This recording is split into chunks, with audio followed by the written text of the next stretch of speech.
자, 그 다음 에너지입니다. 에너지하고 일은 우리는 똑같은 거라고 배우는데 약간 다릅니다. 에너지라는 건 우리 토박이 말이 아닌 거죠. 한자말도 아니고 외국말을 그대로 썼다는 거는 그걸 번역하기 뭐한 거고요. 일은 그냥 우리 토박이 말입니다. 그래서 조금 달라요. 일이라는 거는 역학적으로 우리가 육체적으로 하는 뭔가 해당 일이라서 그냥 육체적으로 뭔가를 해서 만드는 그런 에너지의 측면인데 물질의 운동 상태와 관계되어 있는 뭐 그런 거라고 보시면 됩니다. 그래서 우리가 일을 한다 하는 뭐 육체적 노동하고 똑같은 거죠. 그런 거라고 보면 그런 육체적으로 일어나는 역학적인 일, 에너지 말고 연력학, 밑값파동, 현대물리 뭐 여러 가지 다뤄내서 소리, 에너지 뭐 이런 얘기해서 모든 거에서 나오는 변환 가능한 우리말로 하면 거식입니다. 근데 외국말로 하니까는 뭐 무언가 해야 되는데 그걸 이름 붙인 게 에너지인데 변환 가능한 무언가인데 이 총량이 고정되어 있는 것. 실제로 1830년대 1800년 초반부터 1840년대까지 많은 물리학자들이 이 얘기를 합니다. 뭔가가 있는데 이게 총량은 일정하고 역학에서는 일로, 운동 에너지로, 위치 에너지로, 뭐 그 다음에 소리 에너지, 빛 에너지, 뭐 여러 가지 에너지로 막 바뀐다라고 정의를 했어요. 헤르몰츠부터 해서 뭐 여러 사람이 나옵니다. 그 얘기들이 이제 화학에 가서 다양한 형태로 나오죠. 헤르몰츠도 나오죠. 뭐 그런 식으로 나오는데 그걸 에너지라고 그냥 규정을 한 겁니다. 달리 말하면 물리에서 나오는 각 단원별로 나오는 그 얘기들 중에서 링크, 연결될 수 있는 똑같은 개념을 에너지라고 보시면 돼요. 에너지 때문에 피직스, 물리학이라 생긴다고 저번에도 얘기 드렸습니다. 자, 그래서 일이라는 건 역학적으로, 육체적으로 해서 나오는 그 역학적인 부분에서의 에너지를 달리 말해서 일이라 하고 에너지는 좀 더 차원이 높은, 좀 더 범용으로 쓰이는 거다라고 하는 거죠. 그래서 일은 work라고 해서 W라 명명합니다. 이거는 기본 개념이 힘이 있고요. 힘을 써서 시간으로 가면 이거는 운동량 변화라고 했습니다. 근데 이걸 거리로 가요. 이동하는 거리. 즉 변이죠. 그래서 이건 방향성이 있고 이것도 방향성이 있을 때 힘을 줘서 그 방향으로 갔을 때 생기는 겁니다. 그래서 힘을 이쪽을 주고 움직이는 걸 이쪽으로만 변한다면 힘들 중에서 어떤 성분? 이쪽 성분. F의 코사인 성분. 그래서 요만큼이겠죠? 요만큼의 F 코사인 성분만 일을 했다라고 처리를 합니다. 그래서 요 흐름은 F의 S의 코사인이라고 써요. 요걸 갖다가 앞에서 설명했죠. 결과가 스칼라가 나온다 해서 스칼라가 내적이라고 부릅니다. 그래서 그 방향이 의미가 없게 되었다. 즉 같은 방향이라고 했죠. 이때 이 일은 우리가 일상적으로 하는 일과 다릅니다. 같은 높이에 있는 물건을 들기 위해서는 우리는 수직 방향으로 힘을 줘야 돼요. 근데 이동을 시킨다면 수평 방향으로 이동시키겠지요. 그렇다면 어떤 물체를 드는 손은 위로 힘을 줬고 이동은 수평으로 됐기 때문에 그 힘은 일을 하지 않았습니다. 그죠?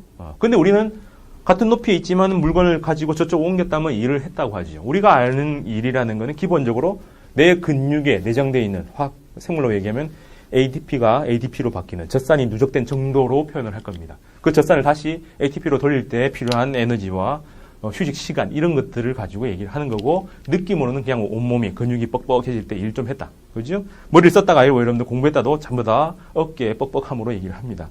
그런 것처럼 우리가 일상적으로 얘기하는 일과 물리에서 말하는 일은 달라요. 물리에서 어떻게 해요? 그 방향으로 이동을 했을 때 그 둘 곱을 우리는 일이라 하겠다라는 거죠. 그럼 여기서 하나 더 업그레이드 개념이 나옵니다. 사람이라면, 동물이라면 하루에 할 수 있는 일이라는 게 정해져 있어요.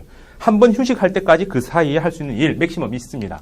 공부도 마찬가지죠. 초등학교 때는 40분 이상 공부하면 머리 터져요.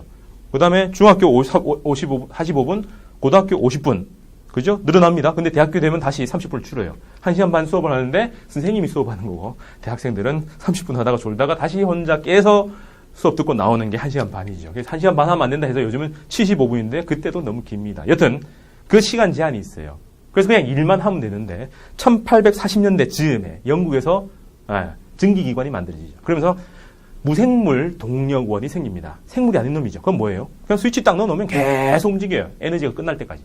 즉 연료가 끝날 때까지 계속 팍팍팍팍 하면서 움직이죠. 그러니까 그냥 일의 양만 가지고는 조절이 안 되는 거예요. 그래서 어떻게 해요? 그러면 제한을 주자. 무한히 할 거니까 단위 시간을 바꿔서 하는 일이라고 정의해 보자. 그걸 갖다가 P, 파워라고 해서 이걸 우리는 일률이라고 부릅니다. 율자가 비율 율자죠. 무엇에 대한? 시간에 대한. 그죠? 그래서 이걸 갖다가 집어넣어주면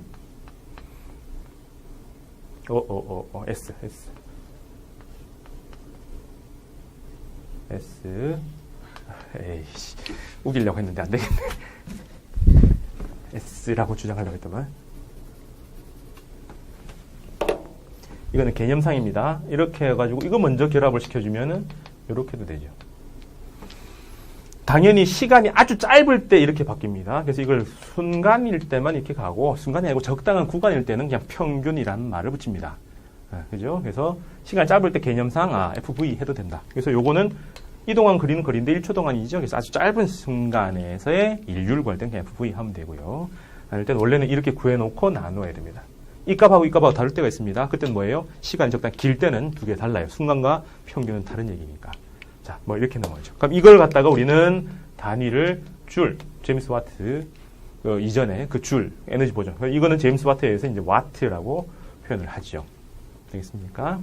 이 W하고 이 W는 다른 거예요. 이거는 work 할 때 그거의 기호고, 이건 단위를 표시합니다.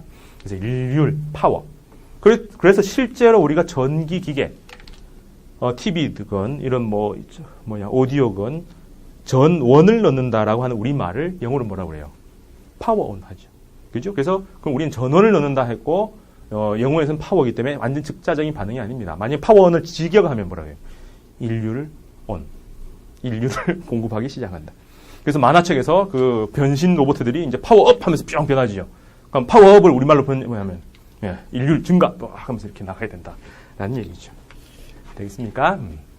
자, 그럼 이런 역학적으로 힘에 의해서 일어나는 그 일 에너지를 갖다가 좀 더 일반화시키면 이제 에너지가 나오는데, 걔는 두 가지가 있어요.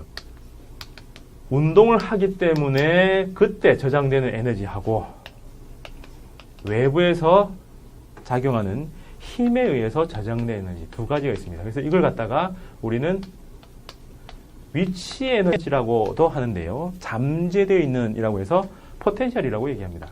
그래서 P자가 포텐셜의 P에 해당해요. 이거는 카이네틱에서 운동이란 말이고요. 그럼 운동은 또 두 가지 버전이겠죠. V로 갈 수도 있고 오메가로 갈 수도 있죠. 그죠? 병진 운동일 때는 V, 오메가는 회전 운동, 원 운동일 때 오메가. 그럼 얘들은 2분의 1 mv제곱. 그럼 이거하고 똑같은 거는 숫자는 그냥 가고 m은 i로 바뀌고 제곱이니까 제곱 이렇게 가면 되겠지. 그 다음에 위치 에너지도 네 가지로 갑니다. 원래 힘에다가 뭘 곱하면 변위를 곱하면 이게 에너지가 됐죠. 그럼 힘은 중력이라는 게 있을 겁니다. 그럼 얘들은 mg겠죠. 그럼 여기에 거리가 없으니까 그냥 이렇게 곱해서 mgh로 해서 중력에 대한 위치 에너지. 그죠? 만류력은 g에 r 제곱분의 mm이라고 해서 여기 r을 집어넣어서 g에 r분의 mm 하면 될 것처럼 되는데, 이 곱한다라는 것은 원래는 적분이에요. r 제곱을 적분하면 마이너스가 튀어나옵니다. 근데 곱하기 할 때는 이 느낌이 안 오니까 이렇게 생각하시면 돼요. 그냥 r분의 1 하면 이렇게 됩니다. 근데 에너지는 가만히 놔두면 에너지가 작은 곳으로 가도록 해야 돼요. 그래서 이게 지구고 지구에 멀리 떨어진 곳인데 가만히 놔두면 에너지 이쪽이 작으니까 무한대 쪽으로 가야지 에너지가 작아지겠죠. 그 말은 뭐예요? 지표면에 있는 물질 딱 놔두면 붕붕붕붕 솟아오른다는 얘기죠. 그래서 이걸 그냥 곱해버리면 이렇게 나오니까 솟아오르는 상태가 되네. 그러면 안 되겠다 해서 앞에 마이너스 딱 붙여주면 그래프가 뒤집어지죠. 그러게 되면 제일 작은 게 이쪽이니까 가만히 놔두면 중심으로 계속 향하게 된다. 되겠습니까? 그래서 그런 의미다로 되고, 아니면 그냥 x제곱분의 1을 적분하면 마이너스 1이 튀어나온다. 마찬가지로 전기력도 k에 r제곱분의 qq 이렇게 나오니까 얘들은 r로 적분한 겁니다. 마이너스 k에 r분의 qq. 그 다음에 탄성력도 kx인데 x에다가 한 번 더 곱해주는데 연결되어 있으니까 되겠죠? 적분입니다. 그럼 x 적분하면 2분의 1이 붙는 거다라고 했고, 연결되어 있을 때 반띵을 더한다. 그 둘 다 의미를 부여하면 돼요. 그럼 이렇게 돼서 위치 에너지, 이건 어디예요? 힘에 의해서 저장되는 에너지라고 합니다. 그래서 위치라는 거는 그 안에 함수로 위치라는 값 h나 r이나 이런 게 들어갔다라는 걸 뜻하는데, 의미상 의미로는 포텐셜입니다. 잠재되어 있는.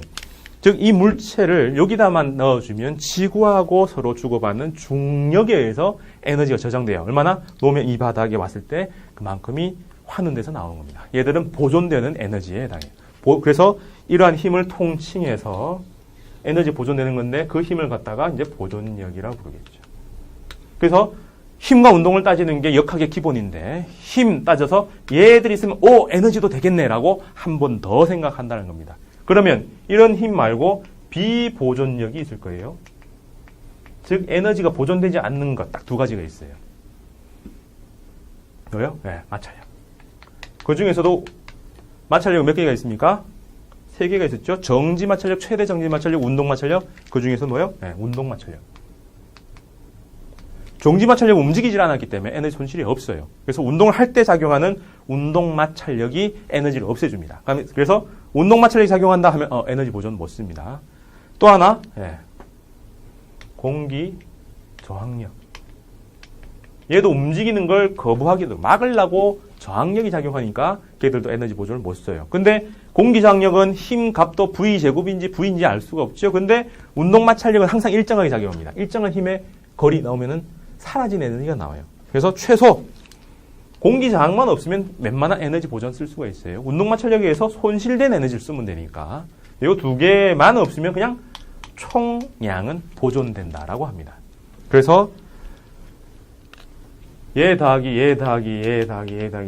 해서 운동 마찰력 2개, 운동 에너지 2개, 위치 에너지 4개, 이 총 6개의 항목으로 구성되어 있는 값을 딱 주면 모든 지점에서 다 힘이 일정하다. 그렇게 얘기할 수가 있어요. 그래서 대표적으로